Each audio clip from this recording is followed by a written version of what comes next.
as our culture crumbles and we get a front row seat to the failing systems born of patriarchy and empire, we all need healing more than ever. In order to co-create a new and better world that works for all, we need the continued healing of our mind, our body, our spirit, and our society. Hi, I'm Starr with 2 R's, spiritual business healer, disruptor of domination, and revealer of radical truths. I'm super passionate about connecting and supporting other professional healers so they can keep sharing their sacred gifts with the world, and especially healers who, like me, are neurodiverse, spiritual in a magical, connected to nature sort of way, and rebellious. That's why I'm excited for you to meet this incredible healer as we chat unscripted for 7 minutes or so about their work. So with no further ado, here's a healing interview for you. So today we've got Amanda Ferrat of Value Yourself Counseling and learning a little bit more about her work and why she loves to be and do exactly who she is and am. I don't know if that's proper grammar. So Amanda, for those who have never met you or don't know anything about you, tell us a little bit about why you're so passionate about your work and what that work is for you.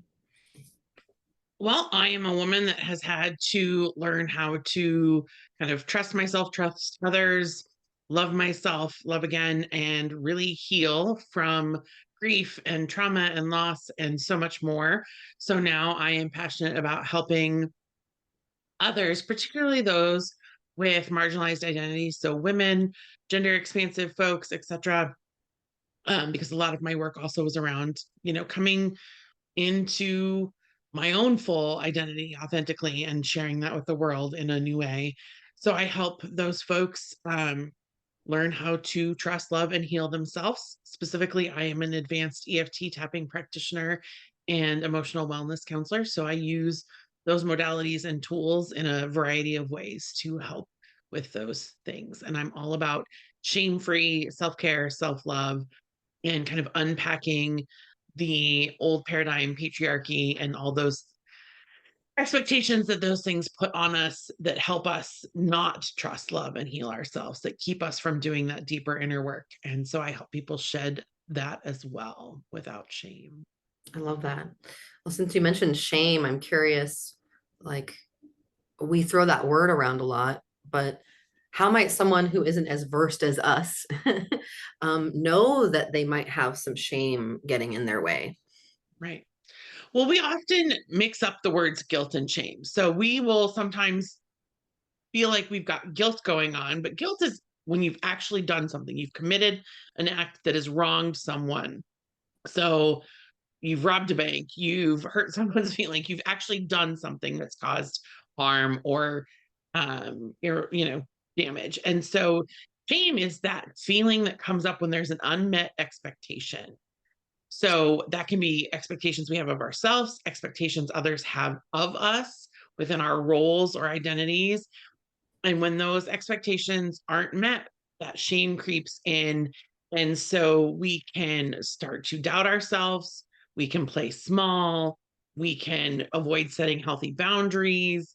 We can basically let others railroad us or put us in positions where we're not showing up authentically as ourselves. We're not taking care of ourselves. We're not prioritizing our own needs and values. And so it's really important to kind of, if you start to feel yourself overwhelmed or burning out or resentful, right? Digging in and seeing if there's shame underneath that. Anger, right, is an easy one to show up and like have shame be underneath it.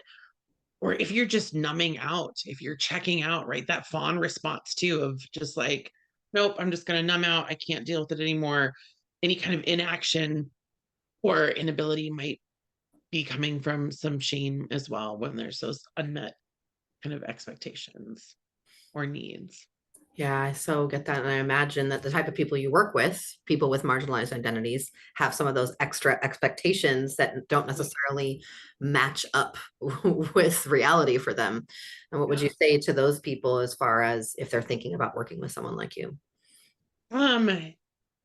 Be ready to do some hard, deeper work, right? Because we're going to have to talk about internalized oppression. Like, what have you internalized? And I have another person that I love who works with marginalized folks as well, and she calls it integrated oppression. Like, you have integrated the oppression into your identity, into your existence. And so, not trying to steal her work by any means, but she's definitely somebody who I see as a mentor in this field of like, yeah, let's talk about like, how deep has the oppression gone? How are we carrying it? What does that look like? So with my work with EFT and my tools that I use, which are different from how she works with folks, is to get in there and literally rewire those pathways in the brain. I can do parts of self work, so I can go back and help that inner child. Like, where did these things start to get integrated? Where did this oppression first show up? How did it show up? You know, what do we need to do to get you safe back then and rework and move forward so that you feel safe now and moving forward in your identity, so that you can show up fully and authentically yourself without shame, so that there isn't any playing small or self-doubt or, you know, hiding, masking parts of your identity, because that's not healthy either. That leads to mental health and physical health issues. So really it's about whole person wellness in like unmasking and allowing all the identities to show up, but going back and healing those places and spaces and versions of ourselves where that oppression maybe had, you know, done some harm, or there's trauma and healing work needing to happen. I love that. Thank you. So for our last minute or so, um, I'd love it if you'd speak directly to this group of people and just give them some encouragement to maybe take that next step forward to get support if they're wondering if it's time for them. Yeah. Um, you know, first know, like, maybe you don't even know what identities you hold that are marginalized, or in what ways you might be marginalized or oppressed. You know, that's a conversation that we can have. There's a lot of times people get caught up in like, I call them the oppression Olympics. And I don't play the oppression Olympics. I don't play trauma Olympics. Like, oppression is oppression, trauma is trauma. You get to show up and we get to work with that, whatever that looks like for you. And so if you've got any of that, you know, that it feels like trauma or feels like oppression, let's talk. Let's start to dig in, and see, you know, how much work there might be for you, or what that would even look like. Give yourself grace and compassion.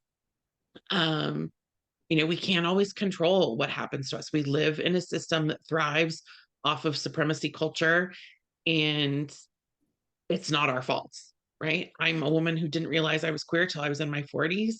And I could try to blame myself. I could try to blame my family.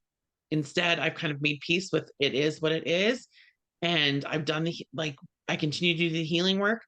And like, what kind of future do I want around my queerness? How do I want to get to show up in this identity that I realized is a part of me and has always been a part of me, but I didn't know it until I was 40.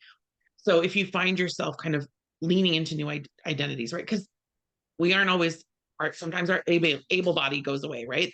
I've had to wrap my head around being disabled as well. We might discover we're neurodivergent, right? Sometimes our identities can shift, and that will bring up grief, that will bring up loss. So again, identity work can show up in so many different ways. So if you feel like any of that is showing up for you and you're not sure if it fits, let's talk, and we can figure out what you need to do next. Awesome. Well, thank you, Amanda, so much for your willingness to talk about these important topics and for this incredible work that you're continuing to do in the world, both with yourself and with your people. Thank you so much. Thank you. Wow, what an amazing healer. Want to check out their work? You can check out their info and links in the video description below. And don't forget to subscribe to my channel, Radical Revelations, for healing interviews and more. But before I let you go, are you a healer with integrity and a passion to change the world with your work? Then I would love to invite you to my next Healers Huddle event. Each month, I gather with other rad healers like the one that you just heard from. And on even-numbered months, one attendee gets a chance to be interviewed by me about their work for 7 minutes. And who knows, it may even turn up on my YouTube channel. Healers Huddle happens every third Tuesday of the month at 11 a.m. Pacific through Zoom, and you can purchase a ticket through Eventbrite. I can't wait to learn more about your healing practice. Thanks for listening. And until next time, this is Starr with 2 R's signing out.